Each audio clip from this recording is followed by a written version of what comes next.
Dear student, today we will discuss about the topic of sales of goods like transfer of title of goods जो हमने पहले बीच में छोड़ दिया था।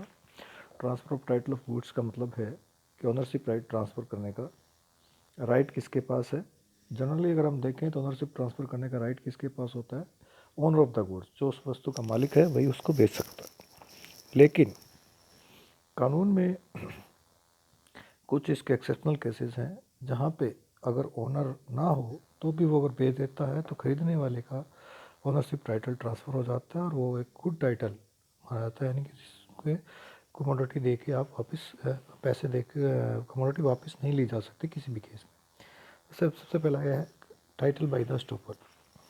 टाइटल बाय द स्टॉपर का मतलब क्या है, जैसे अगर owner of the goods by his action conduct और बिहेवियर ये बायर को ये कन्विंस कर दे कि जो कमोडिटी बेच रहा है वो सेलर जो है वो ऑनर है उस गुड्स का, या उसके पास अथॉरिटी है उस गुड्स को बेचने की। फॉर एग्जांपल बी ए की बाइसाइकिल को सी को बेचता है और जिस टाइम वो बेच रहा है उस टाइम ए वहाँ प्रेजेंट है, बट कोई कमेंट नहीं करता, ना ये कहता कि साइकिल मेरी है। और ए का कंडक्ट जो है उस टाइम अगर वो कुछ नहीं बोलता तो सी को कन्विंस करता है कि बी ही ओनर है, और इस केस में अगर सी खरीद लेता है तो ये माना जाएगा कि ए ने बाई कंडक्ट और अपने बिहेवियर से क्या कर दिया, सी को ये बिलीव करने पे मजबूर कर दिया कि वो बी को बेचने का राइट है या बी उसका ओनर है। इस केस में उसका जो सी का टाइटल है वो ट्रांसफ़र गुड टाइटल माना जाएगा और उससे वो कमोडिटी किसी भी केस में वापस नहीं ली जा सकती। दूसरा है sales by mercantile agent. Mercantile agent हमने पढ़ा था क्या होता है, कौन होता है।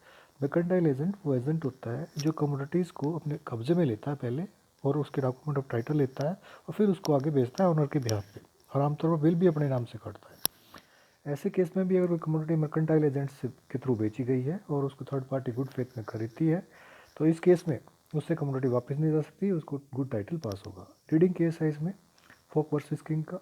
इसमें क्या है कि एक पर्सन ए अपनी कार बी को देता है और ये इंस्ट्रक्शन देता है कि उसको एक फिक्स प्राइस से कम पे नहीं बेचेगा, लेकिन बी उस कार को सी को बेच देता है और उस प्राइस से कम पे बेच देता है जो उसके ओनर ने उसको कहा था। लेकिन सी को इस कार को गुड फेथ में खरीदता है, उसको ये नहीं पता होता कि उसने उसको क्या इंस्ट्रक्शन दी गई है। तो इस केस में सी का टाइटल जो है वो गुड टाइटल होगा। सेल बाई को ओनर। को ओनर का मतलब क्या था, एक प्रॉपर्टी के एक से ज़्यादा मालिक है और उनमें से एक बंदा दूसरे बंदों की मालिक की कंसेंट से उसको कमोडिटी को अपने पास रखता है और वो उसको बेच देता है। तो खरीदने वाला अगर उसको गुड फेथ में खरीदता है तो उसका टाइटल गुड होगा और उससे वो कमोडिटी किसी भी केस में वापस नहीं ली जा सकती। Sale by a person in position of goods under a voidable contract. Voidable contract क्या होता है कि जब कोई कॉन्ट्रैक्ट पे साइन आप किसी से कोएर्शन से, उत्पीड़न से, फ्रॉड से या धमकियों से करवाते हो तो उस केस में उसको title by position voidable contract बोलते हैं। इसमें जिसको पीड़ित पक्ष है वो क्या कर सकता है, उस कॉन्ट्रैक्ट को कोर्ट में जाके रद्द कर सकता है। उसको ये प्रूव करना होता है कि उसे ज़बरदस्ती साइन करवाए थे।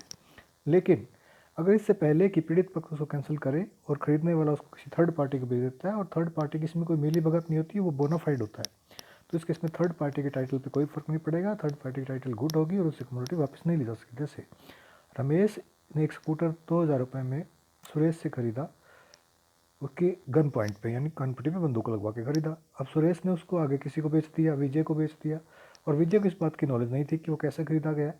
तो अब विजय के पास जो स्कूटर का टाइटल है वो गुड टाइटल माना जाएगा और विजय से उसको किसी केस में वापस नहीं लिया जा सकता। नेक्स्ट है sale by seller in position of goods after sale. कि कई बार क्या होता है कि हमने कमोडिटी को खरीद तो लिया है लेकिन अभी तक उसकी डिलीवरी नहीं ली, वो सेलर के पास ही पड़ी है और सेलर उस गुड्स को क्या कर देता है कि थर्ड पार्टी को भेज देता है और जिस थर्ड पार्टी ने उसको खरीदा है वो गुड फेथ में खरीद रहा है, उसे इस बात का पता नहीं कि ऑलरेडी बेची जा चुकी है। तो इस केस में थर्ड पार्टी का जो टाइटल होगा गुड होगा, लेकिन जो ओरिजिनल बायर है वो क्या कर सकता है, सेलर पे केस कर सकता है और अपने पैसे वापस ले सकता है और डैमेज ले सकता है। फॉर एग्जाम्पल सुशील एक टीवी ओम से खरीदता है बट उसकी डिलीवरी नहीं लेता, टीवी रिमेन्स विद ओम, और ओम क्या करता है उसको मोहन को बेचता है और मोहन उसको गुड फेथ में खरीदता है। तो अब मोहन के पास जो टीवी है उसका गुड टाइटल होगा, उसको मोहन से वापस नहीं ले सकता। सुशील क्या कर सकता है, सिर्फ ओम पे केस करके अपने पैसे वापस ले सकता है। Sale by the buyer in position of goods.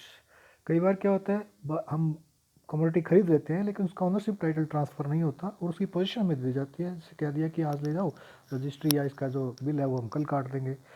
तो उस केस में क्या होता है, गुड्स सेल तो हो जाती है ओनरशिप ट्रांसफर, लेकिन अगर वो बायर उसको किसी थर्ड पार्टी को भेज देता है विदाउट और थर्ड पार्टी को इस चीज़ का पता नहीं होता कि ओनरशिप ट्रांसफर या गुड फेथ में खरीदता है तो उसका टाइटल गुड माना जाएगा। सेल बाय अनपेड सेलर, कई बार क्या होता है आपने उधार में माल खरीदी है तो उस पर रूल ये है, और अगर वो गुड सेलर की पोजीशन में है तो सेलर के पास ये राइट है कि उसके पास लियन होता है उसकी पेमेंट के लिए, राइट ऑफ लियन हमने पढ़ा था। लियन है, उस कमोडिटी को अगर उसकी पेमेंट नहीं आती तो बेच सकता है। इस केस में अगर कोई बायर डिफ़ाल्टर है और सेलर ने उसकी गुड्स को रीसेल कर दिया है तो जिस पर्सन ने रीसेल वाले थर्ड पार्टी ने उसको खरीदी है उसका टाइटल गुड होगा, उससे वो वापस नहीं ली जा सकती।